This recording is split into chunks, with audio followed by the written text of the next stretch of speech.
नमस्कार and welcome you all to DRX mentor. मैं हूं doctor Jain. Now railway pharmacist 2024 के फॉर्म फिलअप होना स्टार्ट हो चुके हैं। आई विश कि आप जल्दी से फॉर्म फिलअप करें और अपनी प्रिपरेशन में जुट जाइए, क्योंकि आपको प्रिपरेशन में जो मेजर हर्डल रहेगा वो नॉन टेक्निकल पार्ट रहेगा। टेक्निकल पार्ट तो आप अच्छे से कर लेंगे। आपके भी बहुत सारे कमेंट आते हैं कि सर नॉन टेक्निकल पार्ट कैसे कवर करें। उसमें भी यदि हम बात करें पर्टिकुलरली जो जनरल नॉलेज होता है वो करंट अफेयर होता है। आपको पता है जनरल नॉलेज वैसे ही बहुत ज़्यादा है और करंट अफेयर जो कि डेली डेवलप हो रहा है तो उनसे भी क्वेश्चन आने के चांसेस होते हैं। तो इनमें से अब ये क्वेश्चन आता है कि इनमें से कौन से इंपॉर्टेंट टॉपिक होते हैं। तो देखिए, इंपॉर्टेंट टॉपिक पता करने का एक मेजर सोर्स होता है जो कि मैं आपको बताऊं, प्रीवियस ईयर के क्वेश्चन पेपर।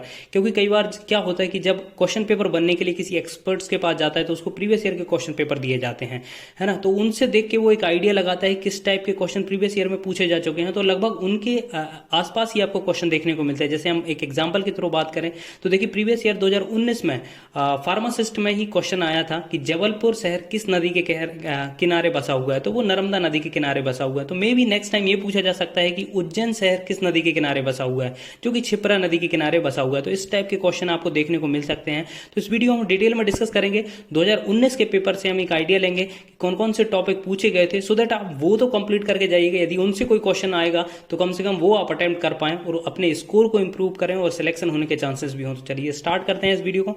बट उससे पहले यदि अपने चैनल को सब्सक्राइब नहीं किया तो चैनल को सब्सक्राइब कर लीजिए, सो दैट आपको फार्मेसी से रिलेटेड जितनी भी इंपॉर्टेंट अपडेट है वो मिलती रहेगी। एडिशनली आप हमारे चैनल को भी ज्वाइन कर सकते हैं, जहां पर मात्र 29 रुपीज में आपको मिलेंगे प्रीवियस ईयर के रेलवे फार्मासिस्ट के क्वेश्चन पेपर, जो कि बहुत ज्यादा इंपॉर्टेंट है। आपको अटेम्प्ट करके जरूर जाना चाहिए, सो दैट यदि क्वेश्चन रिपीट हुए तो कम से कम आप वो क्वेश्चन अटेम्प्ट कर पाएं और अपने स्कोर को इंप्रूव कर पाएं।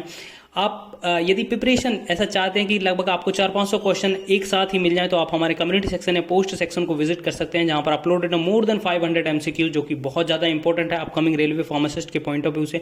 उनको अटेम्प्ट करके आप अपनी प्रिपरेशन को एनालाइज कर सकते हैं। तो चलिए स्टार्ट करते हैं इस वीडियो को। यहाँ पर आप देखिए, मैंने 2019 का क्वेश्चन पेपर ओपन किया हुआ है। तो सबसे पहला जो क्वेश्चन है, देखिए इसमें बहुत सारे 100 क्वेश्चन आए थे, जिनमें से हम सिर्फ आज जीके जीएस से जो रिलेटेड क्वेश्चन है वही कवर करेंगे। यहाँ पर आप देखिए, क्वेश्चन नंबर जो 3 था वो है Satpura national park is situated in which state. जो सतपुड़ा नेशनल पार्क है वो किस स्टेट में है? मध्य प्रदेश, आंध्र प्रदेश, महाराष्ट्र, हिमाचल प्रदेश। तो ये मध्य प्रदेश में। अब यहां पर देखिए, आपको जो इंपॉर्टेंट टॉपिक है वो है नेशनल पार्क से रिलेटेड। तो ये आपको नेशनल पार्क से रिलेटेड पूरे पढ़ के जाने कि कौन सा नेशनल पार्क कहां पर है। देखिए, अब इससे नेक्स्ट क्वेश्चन ये पूछा जा सकता है कि जो दूसरा कोई आपसे पूछ लें, कोई राष्ट्रीय उद्यान पूछ लें, ठीक है, जो कि बहुत ज्यादा इंपॉर्टेंट होगा, या उस टाइम पे यदि हम बात करें जब इसका एग्जाम कंडक्ट होगा उस टाइम पे यदि उससे रिलेटेड कोई न्यूज आती है तो उस नेशनल पार्क के बारे में पूछा जा सकता है। तो इसलिए आप अच्छे से नेशनल पार्क जरूर कवर करके जाएं। और लास्ट में मैं आपको एक बुक भी बताऊंगा जिसको आप जरूर पढ़ के जाना, और जो भी मैं टॉपिक बता रहा हूं वो आपको एज इट इज मिल जाएंगे उस बुक में। तो सेकंड जो क्वेश्चन हम देखेंगे, तो आपका पहला टॉपिक हो गया कि आपको नेशनल पार्क से रिलेटेड पढ़ के जाना है। सेकंड जो आपका टॉपिक है, ठीक है, यहां पर आप देख सकते हैं मैंने ओपन किया हुआ है, यहां पे world heritage site group of monuments at Hampi is situated in which state. तो देखिए, अब यहां पे वर्ल्ड हेरिटेज साइट जो है इंडिया में पर्टिकुलरली पूछा है कि किस स्टेट में जो group of monuments at Hampi. अब ये पूछा गया है कि विश्व धरोहर स्थल हम्पी के स्मारकों का समूह किस राज्य में? तमिलनाडु, गुजरात, कर्नाटका, केरला। तो इसका राइट आंसर है कर्नाटका। अब जो सेकंड टॉपिक, आप इसको नोट करते जाइए, जो सेकंड टॉपिक है आपका वर्ल्ड हेरिटेज साइट है, और वो भी आपको इंडिया के उसमें रेफरेंस में पूरी याद करना है कि इंडिया में कौन कौन सी वर्ल्ड हेरिटेज साइट है। और दूसरा क्वेश्चन आप ये भी तैयार कर सकते हैं। देखिए, बहुत सारी जो वर्ल्ड हेरिटेज साइट हैं वो हमारी करेंसी पे भी हैं। तो यदि आपको पता है तो जरूर कमेंट करके बताइएगा कि मॉन्यूमेंट्स एट हम्पी वो किस करेंसी पर, इंडियन करेंसी पर ये प्रिंटेड है, ये आप कमेंट करके बताइएगा। और एक मैं यहाँ पे दूसरा टॉपिक आपको इसलिए बता रहा हूँ क्योंकि जो रिसेंटली जो नॉमिनेट करते हैं, जैसे हर साल हम कुछ ना कुछ लोकेटेड जो वर्ल्ड हेरिटेज साइट होती हैं वो न्यू साइट हम नॉमिनेट करते हैं, फिर वर्ल्ड हेरिटेज उसको जो है वो रिव्यू करता है, उसके बाद फिर उसको अप्रूव करता है वर्ल्ड हेरिटेज साइट। तो जो न्यूली नॉमिनेटेड साइट होंगी तो उनको जरूर पढ़ के जाइएगा आप। नेक्स्ट क्वेश्चन देखते हैं। अब देखिए, 2 मैंने आपको टॉपिक बता दिया, एक हो गया नेशनल पार्क से रिलेटेड, दूसरा हो गया आपका वर्ल्ड हेरिटेज साइट। थर्ड जो टॉपिक है यहाँ पर आप देखेंगे, ये है रिलेटेड टू टाइटल। जैसे देखिए, who is called the Indian Einstein. Indian Einstein किसे कहा जाता है? नागार्जुन, चंगेज खां, आमिर खुसरो, सुभाष चंद्र बोस। तो ये इसका राइट आंसर है नागार्जुन। तो ये जो टाइटल हैं जो किसी को दिए गए, जैसे बाल गंगाधर, यहाँ पे आपने एक पढ़ा होगा ना, लाल वाल पाल किसे बोला जाता है ना, बाल गंगाधर, पंजाब केसरी किसे बोला जाता है ना। तो इस टाइप के जो टाइटल होते हैं उस वो क्वेश्चन आपको वो टॉपिक जरूर कवर करके जाना है। नेक्स्ट है आपका रिलेटेड टू, यहाँ पर आप देख सकते हैं नेक्स्ट क्वेश्चन आया था आपका आई थिंक डिस्कवरी से रिलेटेड। यहाँ पर आप देख सकते हैं हु डिस्कवर पेनिसिलिन वैक्सीन। अब देखिए ये जो क्वेश्चन है, अब यहाँ पे ये थोड़ा सा गलत लिखा हुआ है, पेनिसिलिन वैक्सीन नहीं है, पेनिसिलिन एंटीबायोटिक है। तो किसने डिस्कवर की, ये आपके दोनों पार्ट में आ सकता है, ये आपका फार्माकोलॉजी में भी आ सकता है और ये जनरल नॉलेज में भी आ सकता है, बट ये मोस्टली कवर होगा आपका जनरल नॉलेज में, क्योंकि डिस्कवरी से रिलेटेड है।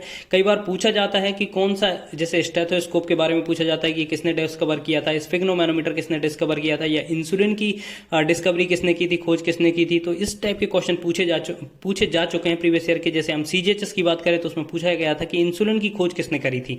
तो ऐसे क्वेश्चन आते हैं। तो जो एक पेज में आपको ये मिल जाएंगे, मैं बुक बताऊंगा आपको लास्ट में, उस बुक में सारे के सारे इस टाइप के वन लाइन फैक्ट जो होते हैं वो आपको मिल जाएंगे। तो ये पढ़ के जाना है आपको। आपके 4 टॉपिक हो गए। एक तो हो गया आपका वर्ल्ड हेरिटेज साइट, दूसरा था आपका, मैंने आपको बताया कि जो टाइगर जैसे हमारे जो नेशनल पार्क हैं उससे रिलेटेड है, और वर्ल्ड हेरिटेज साइट है, और थर्ड हो गया ये, फोर्थ हो गया ये डिस्कवरी से रिलेटेड। नेक्स्ट जो आपका क्वेश्चन आया था वो आया था, यहाँ पे देख ले सकते हैं आप, कॉन्स्टिट्यूशन या फिर हम कहें जो पार्लियामेंट से रिलेटेड है। राज्यसभा के सदस्यों का चयन की अवधि के लिए किया जाता है, कितनी समय के लिए इनका चयन किया जाता है। Member of Rajya Sabha are elected for a terms of, तो देखिए पॉलिटी से रिलेटेड क्वेश्चन है। इसमें पूछा गया है कि राज्यसभा का टर्म कितना होता है, तो वो 6 ईयर होता है। तो इस टाइप के क्वेश्चन आते हैं। नेक्स्ट जो आपका क्वेश्चन टॉपिक है वो है Jabalpur city is situated on the bank of river. किस शहर के जो जबलपुर शहर है किस नदी के किनारे बसा हुआ है, तो भीमा, महानदी, नर्मदा, ब्रह्मपुत्र। तो इसका राइट आंसर है नर्मदा। तो जितने भी रिवर्स हैं उनके किनारे पे जो शहर बसे हुए हैं उनके नाम आप अच्छे से पढ़ के जाना है, उनसे भी पूछा जा सकता है। ठीक है। नेक्स्ट आपका जो इकोनॉमी से रिलेटेड क्वेश्चन है, a tax collected at every stage of value addition इधर बाय प्रोडक्शन और distribution is known as value added tax, direct tax, indirect tax, progressive tax, value added tax. तो यहाँ पर देखिए ये क्वेश्चन पूछे जा चुके हैं। तो ये लगभग 8 क्वेश्चन आपके आए थे। 30 क्वेश्चन में से 8 क्वेश्चन आपके जीके और जीएस से रिलेटेड है। ठीक है। तो ये क्वेश्चन आए हुए थे। अब देखिए मैं आपको बुक बता देता हूँ कौन सी बुक है वो है लूसेंट की जनरल नॉलेज की बुक आपको पढ़ के जाना है। अब इसको पढ़ने का भी मैं आपको तरीका बता देता हूँ। देखिए जो लूसेंट की जो जनरल नॉलेज की बुक आती है, यदि आपको ऑर्डर करना है तो मैंने अपनी लिंक में जो डिस्क्रिप्शन है उसमें लिंक दी हुई है, हिंदी वर्जन भी दिया हुआ है, इंग्लिश वर्जन भी दिया है, वहाँ से आप ऑर्डर कर सकते हैं। ये जनरल नॉलेज की जो बुक होती है लूसेंट की, ये आपको अच्छे से पढ़ के जाना है। अब इसको पढ़ने का क्या तरीका है, देखिए अब इसका पढ़ने का सिंपल सा तरीका है, मैंने आपको जो टॉपिक बताए वो तो आपको इसमें मिल जाएंगे, लेकिन जैसे आपको जीके जीएस जो होता है ना, तो जीके जीएस में एक कैसे कोई हिस्ट्री की बात करें तो हिस्ट्री में इसमें बहुत सारे पेज हैं, कम से कम 15-20 पेज हैं हिस्ट्री के। तो उनमें से कम नहीं तो आपको 1-2 पेज अच्छे से पढ़ के जाना है। यदि हम बात करें जैसे हिस्ट्री हो गया, फिर उसके बाद पॉलिटी आपको मिलेगा, इकोनॉमी आपको मिलेगा। तो जो पॉलिटी वाला पार्ट होगा उसके जो 1-2 पेज होते हैं, 2 पेज होते हैं पर्टिकुलरली, 2 पेज में डेफिनेशंस लिखी होती हैं, उनकी हिस्ट्री होती है। तो लगभग उनसे ही क्वेश्चन आपके मेजर बन जाते हैं। तो आप उनको जरूर पढ़ के जाइएगा टॉपिक वाइज। अब जैसे हम बात करें इकोनॉमी में, तो मैंने आपको बताया, अभी एक क्वेश्चन बताया था कि उसको टैक्स को क्या बोलते हैं, इनडायरेक्ट टैक्स, डायरेक्ट टैक्स क्या बोलते हैं। तो वो आपको 1-2 पेज पे ही मिल जाएंगे। तो आप हर टॉपिक के 2-2 पेज जरूर पढ़ के जाइएगा। और